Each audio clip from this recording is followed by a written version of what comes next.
will lick his wounds. His supporters might not be moved by this. The women who are expected, suburban women, to be the swing vote in this might be. We'll see what the lingering impact will be in terms of the elections. Leo, what's your reaction? Probably just the opposite, Martha. As a lawyer for 30 plus years, this woman went around on media, left-wing media, and said she was raped. With the lowest standard of evidence, preponderance of evidence, the jury said, no, that's not true. We do not believe you.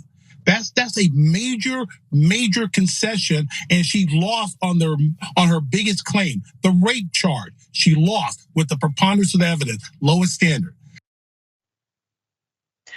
Which is so interesting because rather than actually focus on the fact that he was found liable on the sexual abuse charge, they instead went ahead and pushed with the thought that she, Adrienne Carroll, was not able to obtain a liable verdict on the rape charge.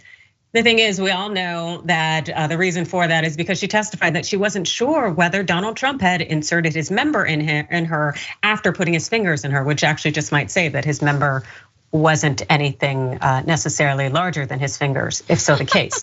But we'll leave that there. And we've all seen his hands, so. Yes, for real. Exactly. So that actually speaks volumes. And it also speaks volumes that Fox News kept it going in terms of getting these hosts who are out here defending Trump.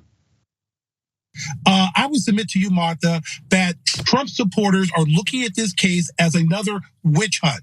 The totality of all the civil criminal cases against Donald Trump, for one reason only. They don't want this man to run for president.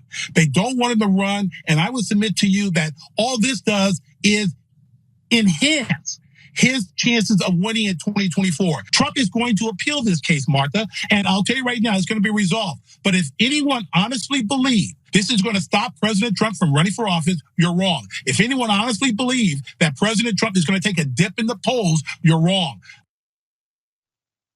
That is the interesting question of the hour that everybody seems to be focused on right now. And check out this headline from The Hill, because they're giving us their thoughts that the Senate Republicans are questioning Trump's 2024 viability after sexual abuse verdict. That's right, not everybody feels that, hey, the 2024 election is still in the bag for the GOP nomination for Trump.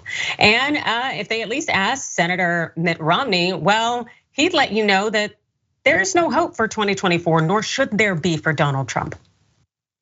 I hope the jury of the American people reach the same conclusion about Donald Trump. He just is not suited to be president of the United States.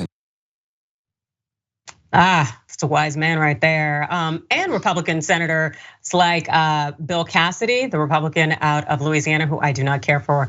But he did vote to indict Trump in the January 6th attack. Well, he also spoken out against Trump, and he showed some solidarity with Adrienne Carroll. Check this out. He said, of course it creates a concern. How could it not create a concern? If what that woman says has been found to be civilly liable, how could it do anything else but create concern? If she were your sister, what would you think? You feel for Miss Carroll. A woman should not be assaulted, period, end of story, period. Oh, that's really nice of Cassidy. It's like, yeah, you have to focus on Adrienne Carroll being a sister, being a mother, instead of just recognizing she's a person. Well, with that being said, a number of Senate Republicans have also either not commented, stayed away from it, or they've just kind of skirted around the issue, which I respect.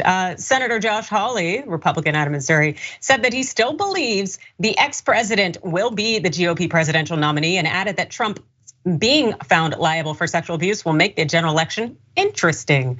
He said voters will have to weigh that against the continuing pileup of scandals from the Biden White House. That's a choice that the voters make. I'd be very surprised if he wasn't the nominee, Hawley said.